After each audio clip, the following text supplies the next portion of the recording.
O desejado de todas as nações. Capítulo 9. Dias de luta.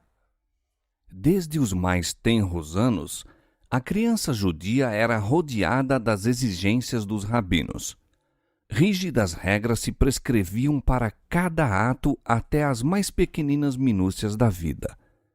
Sob a direção dos mestres das sinagogas, os jovens eram instruídos nos inúmeros regulamentos que, como israelitas ortodoxos, se esperava que observassem.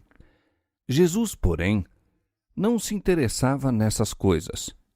Desde a infância agia independentemente das leis dos rabinos. As Escrituras do Velho Testamento eram seu constante estudo e as palavras "Assim diz o Senhor" lhe estavam sempre nos lábios. À medida que as condições do povo começaram a ser patentes a seu espírito, viu que as exigências da sociedade e as de Deus se achavam em constante conflito. Os homens se estavam afastando da palavra de Deus e exaltando teorias de sua própria invenção. Observavam ritos tradicionais que nenhuma virtude possuíam. Seu culto era simples rotina de cerimônias.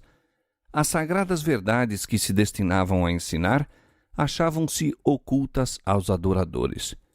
Via Jesus que, em seus serviços destituídos de fé, não encontravam paz.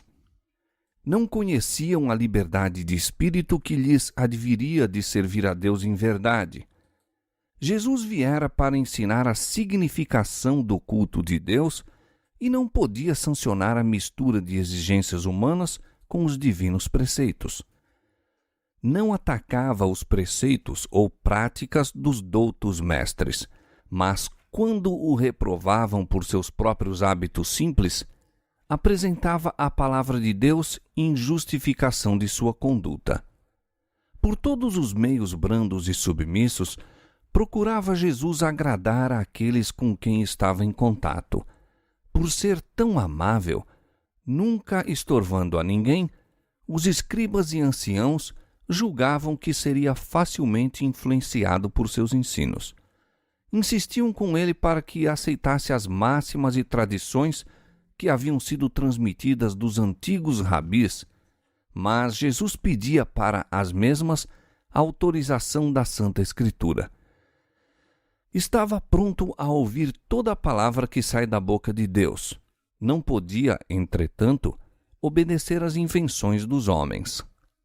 Parecia conhecer as Escrituras de princípio a fim e apresentava-as em sua verdadeira significação. Os rabis envergonhavam-se de ser ensinados por uma criança. Pretendiam ser seu ofício explicar as Escrituras e a ele competia aceitar-lhes as interpretações. Indignavam-se de que se pusesse em oposição à palavra deles. Sabiam os rabinos que nenhuma autoridade se podia encontrar nas Escrituras para suas tradições. Compreendiam que, em entendimento espiritual, Jesus se achava muito além deles. Zangavam-se, no entanto, porque não lhes obedecia aos ditames.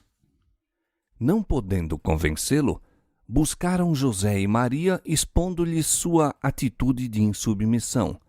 Assim sofreu ele repreensão e censura. Desde muito tenra idade, começara Jesus a agir por si na formação de seu caráter e nem mesmo o respeito e amor aos pais o podiam desviar de obedecer à palavra de Deus. Está escrito, era sua razão para cada ato que destoasse dos costumes domésticos.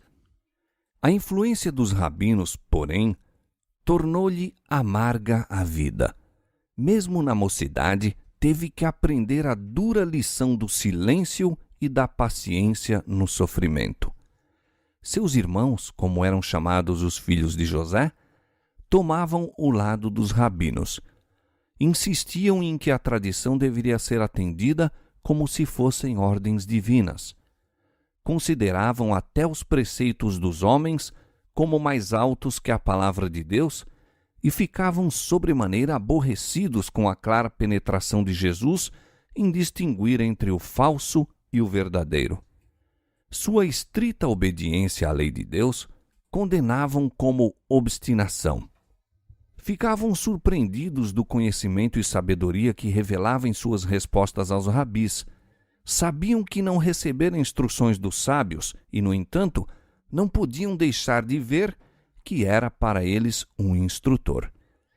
Reconheciam que sua educação era de mais alta ordem que a deles próprios.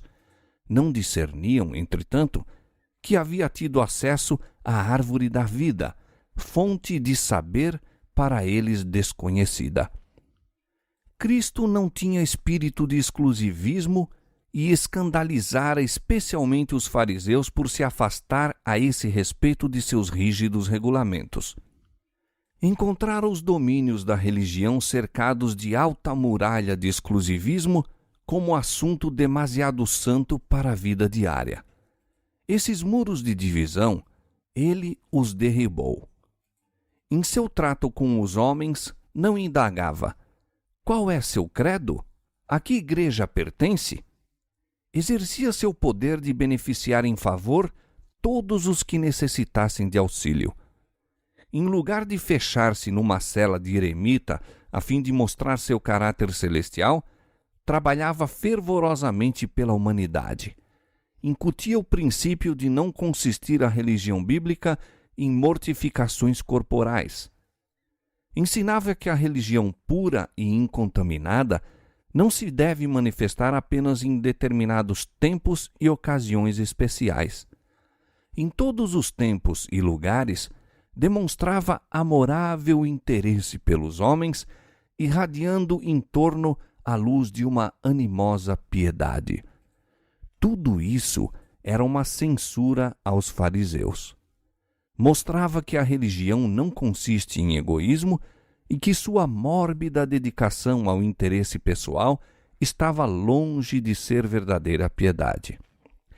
Isso despertara a inimizade deles para com Jesus, de modo a buscarem forçá-lo e conformar-se com seus regulamentos. Jesus trabalhava para aliviar todo o caso de sofrimento que via. Pouco dinheiro tinha para dar, mas privava-se muitas vezes de alimento a fim de minorar a necessidade dos que pareciam mais carecidos que ele. Seus irmãos sentiam que sua influência ia longe em anular a deles. Era dotado de tato que nenhum deles possuía nem desejava obter. Quando falavam asperamente aos pobres e degradados, Jesus procurava exatamente aqueles seres, dirigindo-lhes palavras de animação. Aos que estavam em necessidade, oferecia um copo de água fria e punha-lhes no regaço sua própria refeição. Aliviando-lhes os sofrimentos, as verdades que ensinava eram associadas a esses atos de misericórdia, sendo assim fixadas na memória. Tudo isso desgostava os irmãos. Sendo mais velhos que Jesus, achavam que ele devia estar sob sua direção. Acusavam-no de se julgar superior a eles e o reprovavam por se colocar acima dos mestres e dos sacerdotes e príncipes do povo. Muitas vezes o ameaçavam e procuravam intimidá-lo, mas ele seguia avante tomando por guia as Escrituras. Jesus amava seus irmãos e os tratava com incansável bondade, mas eles tinham-lhe ciúmes, manifestando a mais decidida incredulidade e desdém. Não lhe podiam entender o procedimento. Grandes eram as contradições que se manifestavam em Jesus. Filho de Deus, era, no entanto, impotente criança. Criador dos mundos, a terra era possessão sua e, todavia, cada passo de sua existência foi assinalado pela pobreza. Possuía dignidade e individualidade inteiramente isentas de orgulho terreno ou presunção. Não lutava por grandeza mundana e achava-se contente até na mais humilde posição. Isso irritava os irmãos. Não podiam explicar sua constante serenidade sob provação e privações. Não sabiam que, por amor a nós, se tornara pobre para que, pela sua pobreza, enriquecêssemos. 2 Coríntios 8, 9. Não compreendiam melhor o mistério de sua missão do que os amigos de José entendiam sua humilhação e sofrimentos. Jesus era mal compreendido dos irmãos em virtude de não se assemelhar a eles. Sua norma não era a deles. Olhando aos homens, via-os afastados de Deus sem o poder divino em sua vida. As formas de religião que observavam não lhes podiam transformar o caráter. Dizimavam a hortelã, o endro e o cominho, mas omitiam o mais importante da lei, o juízo, a misericórdia e a fé. Mateus 23, 23. O exemplo de Jesus era-lhes contínua irritação. Não aborrecia a ele senão uma coisa no mundo, e isso era o pecado. Não podia testemunhar uma ação injusta sem uma dor que lhe não era possível disfarçar. Entre os formalistas, cuja aparência de santidade ocultava o amor do pecado, e um caráter em que o zelo da glória de Deus constituía a suprema preocupação, era flagrante o contraste. Como a vida de Jesus condenasse o mal, encontrava ele oposição tanto em casa como fora. Sua abnegação e integridade eram comentadas zombeteiramente. Sua paciência e bondade classificavam-nas como covardia. Da amargura que cabe em sorte à humanidade, não houve quinhão que Jesus não provasse. Não faltou quem procurasse lançar sobre ele desprezo por causa de seu nascimento, e mesmo na infância teve de enfrentar olhares desdenhosos e ruins murmurações. Houvesse respondido com uma palavra ou olhar impaciente, houvesse cedido aos irmãos em um único ato errado que fosse, e teria fracassado em ser exemplo perfeito. Tivesse admitido haver uma desculpa para o pecado, e Satanás triunfaria, ficando o mundo perdido. Foi por isso que o tentador trabalhou para tornar-lhe a vida o mais probante possível, a fim de que fosse levado a pecar. Para cada tentação, porém, tinha uma única resposta: está escrito. Raramente censurava qualquer mau procedimento dos irmãos, mas tinha uma palavra de Deus para lhes dirigir. Era frequentemente acusado de covardia por negar-se a unir-se-lhes em algum ato proibido. Sua resposta, no entanto, era: está escrito, o temor do Senhor é a sabedoria, e o apartar-se do mal é a inteligência. Jó 28, 28. Alguns haviam que o buscavam, sentindo-se em paz em sua presença. Muitos, no entanto, o evitavam, pois se sentiam reprovados por sua vida imaculada. Os jovens companheiros insistiam em que fizesse como eles. Jesus era inteligente e animoso. Gostavam de sua companhia e aceitavam-lhe as prontas sugestões. Mas impacientavam-se com seus escrúpulos e declaravam-no estrito e rígido. Jesus respondia: está escrito, como purificará o mancebo o seu caminho? Observando-o conforme a tua palavra. Escondi a tua palavra no meu coração, para eu não pecar contra ti. Salmo 119, verso 11. Perguntavam-lhe muitas vezes: por que te aplicas a ser tão singular, tão diferente de todos nós? Está escrito, dizia ele, bem-aventurados os que trilham caminhos retos e andam na lei do Senhor. Bem-aventurados os que guardam os seus testemunhos e o buscam de todo o coração, e não praticam iniquidade, mas andam em seus caminhos. Quando interrogado acerca do motivo por que não tomava parte nos frívolos passatempos dos jovens de Nazaré, dizia: Está escrito: folgo mais com o caminho dos teus testemunhos do que com todas as riquezas. Em teus preceitos meditarei e olharei para os teus caminhos. Recriar-me-ei nos teus estatutos. Não me esquecerei da tua palavra. Salmo 119, versos 14 a 16. Jesus não contendia por seus direitos. Muitas vezes, por ser voluntário e não se queixar, seu trabalho era tornado desnecessariamente penoso. No entanto, não fracassava nem ficava desanimado. Vivia acima dessas dificuldades como a luz da face de Deus. Não se vingava quando rudemente tratado, mas sofria com paciência o insulto. Repetidamente lhe era perguntado: por que te submetes a tão maligno tratamento até de teus irmãos? Está escrito, dizia: Filho meu, não te esqueças da minha lei e o teu coração guarde os meus mandamentos, porque eles aumentarão os teus dias e te acrescentarão anos de vida e paz. Não te desamparem a benignidade e a fidelidade. Ata-as ao teu pescoço, escreve-as na tábua do teu coração, e acharás graça e bom entendimento aos olhos de Deus e dos homens. Provérbios capítulo 3, versos 1 a 4. Desde a ocasião em que os pais de Jesus o acharam no templo, seu modo de agir foi para eles mistério.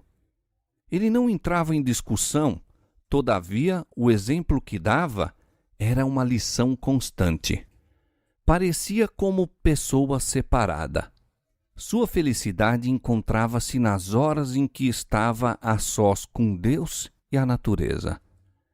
Sempre que lhe era concedido esse privilégio, afastava-se do cenário de seus labores e ia para o campo a meditar nos verdes vales, a entreter comunhão com Deus na encosta da montanha ou entre as árvores da floresta. O alvorecer frequentemente o encontrava em qualquer lugar retirado, meditando, examinando as Escrituras ou em oração. Dessas horas quietas, voltava para casa a fim de retomar seus deveres e dar exemplos de paciente labor. A vida de Cristo foi assinalada pelo respeito e o amor à sua mãe. Maria acreditava em seu coração que a santa criança dela nascida era o tão longamente prometido Messias. Não ousava, entretanto, exprimir essa fé. Foi através de sua existência terrestre uma partilhadora dos sofrimentos do Filho. Com dor testemunhava as provações que lhe sobrevinham na infância e juventude. Por justificar o que sabia ser direito em seu procedimento, via-se ela própria em posições probantes.